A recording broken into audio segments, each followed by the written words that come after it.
The Lamborghini Urus, it launched back in 2018 and it was a bit of a controversial one, wasn't it? Despite Lamborghini having the LM002 in its back catalogue, there were some grumbles that it might be selling out, producing an SUV. But now it's been a transformative product for this company. Nearly 40% of all Lamborghini sales are the Urus, and 2 months ago they made their 20,000th one of these.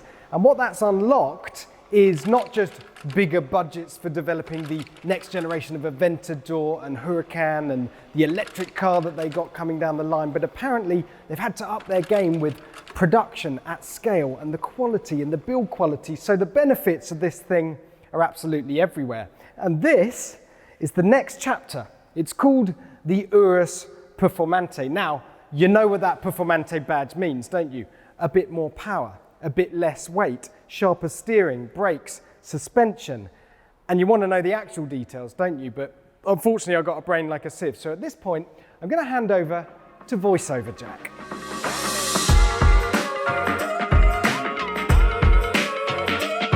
Power from the 4-litre twin-turbo V8 increases by 16 horsepower to 657, while thanks to a strict diet of carbon fibre, most notably for the bonnet, roof and slathered all over the interior, overall weight is reduced by 47 kilograms. Torque stays at 627 pounds-feet, as does the 191 mile/hour top speed. The 0 to 62 mile/hour time though drops from 3.6 to 3.3 seconds, thanks in part to 10% less drag, despite overall downforce increasing by 38%. Air suspension is swapped for steel springs, the steering is recalibrated for a more direct feel, while the rear steering is now quicker to intervene. And the price for all this honing and fettling, £204,312. Okay, so let's look at the design changes that have gone on in a little bit more detail, shall we? And we start at the front of the car. So this area has been extended or lowered by a couple of inches to give it a more aggressive look at the front end. You've got new intakes down here. This is all carbon fibre. Carbon fibre is going to be a running theme in this car, as you might expect. These bits are new. Air curtains, we've seen them before. They take the airflow and smooth it out down the side of the car for more aerodynamic efficiency. The bonnet, that's quite a big story. That is now carbon fibre, so that saves quite a lot of weight. And you've got these carbon fibre vents in here which help with cooling the engine, help reduce pressure, so help a little bit of extra downforce as well. You've also got a carbon fibre roof. That is an option. And let's go back down here to the wheels because there's quite a lot going on here. Now these are the 22-inch 5-hexagon wheels. You can get 22-inch multi-spoke wheels. They are the lightest version, and there's a 23-inch wheel if you want to go maximum bling bling. The tyres, so this is the first time we've had a P0 Trofeo R, a cut slick tyre effectively fitted to a super SUV. That will make a big difference to the handling, lap time. And here's a nice little feature that I never really realised. You'll see here a little curly L just after the R in Trofeo R. That's what tells you that these tyres have been made by Pirelli, specifically bespoke compound for this car here.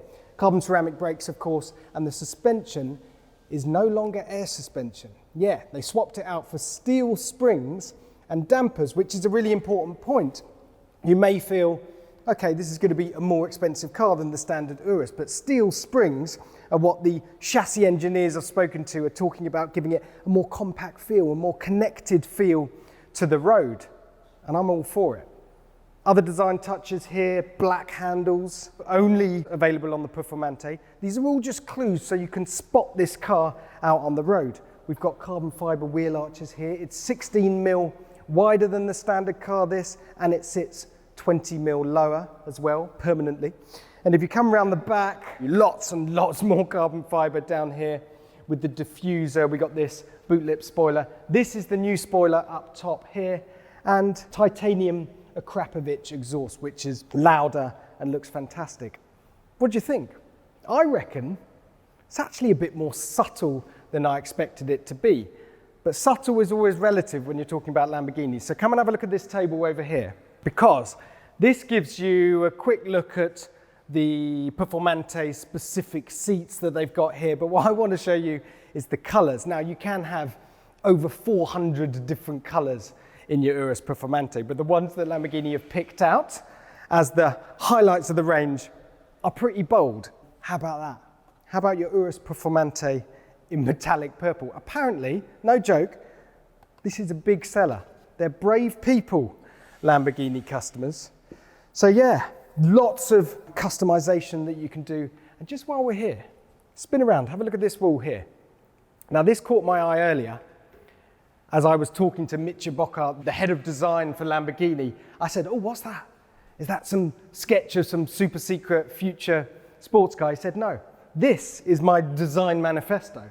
Lamborghinis should be able to be defined by a single line and then this cutback. I thought it was the Countach or the Aventador successor or something like that, but he says no, this is what he returns to when he has to make sure that every car looks like a Lamborghini at first glance. I've gone completely off topic, haven't I? But I thought you might be interested in that. Anyway, let's have a look inside the Urus Performante.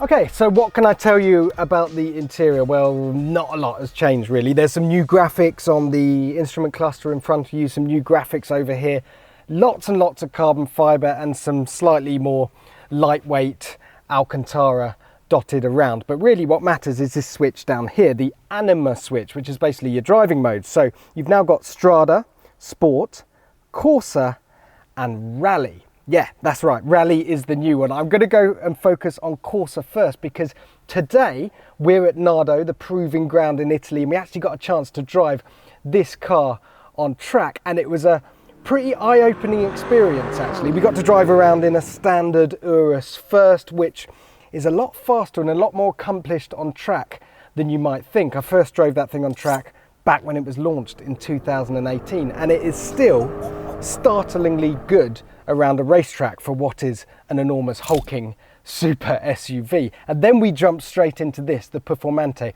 and the difference was stark. Everything feels more alert, it feels sharper. The turn-in is just so much more immediate, there's so much more bite on the front end, it feels more locked down to the track, whereas the standard car on air suspension tended to bounce and pogo around a bit. This just felt completely locked down. You turn into a corner, it just sticks to the line, past the apex, and then absolutely gun it out the other side. What I like about this car actually is they haven't just bunged a load of extra power at that twin turbo V8. No, they've actually spent their money and time and love on developing the chassis and making it feel more alive and immediate and more compact and just a better driving machine.